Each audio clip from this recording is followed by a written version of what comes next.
Hi guys! Hello! Maayong gabi sa inyong duha. So, itong mga magaganda ito, nag-iisip na magluluto ng gulay para healthy. Hindi yung puro karne. Ate Marisa! Hindi puro karne na. Hindi puro karne. Kahit walang karne.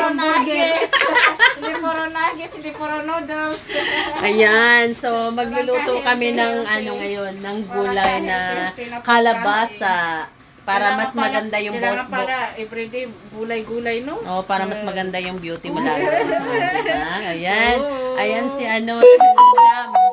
Madam Damen. At si Ate Marisa, Madam. Ano nangyari yan? Ubusin na lang natin. Ubusin mo yan, Te. Sabi ko, ubusin, no? Para mas masarap. So, magluluto kami ng lauoy.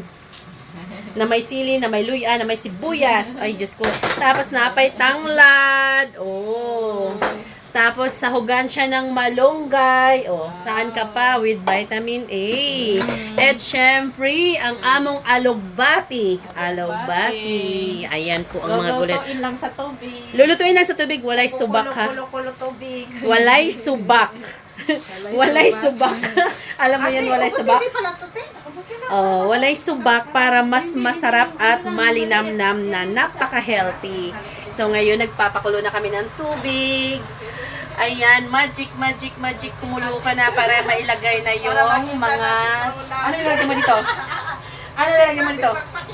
Kulo na. Magic para mailagay na yung sibuyas at saka ito.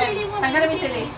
Ayan, so ako yung maglalagay sa kaldero kasi magic. Ayan ang magic.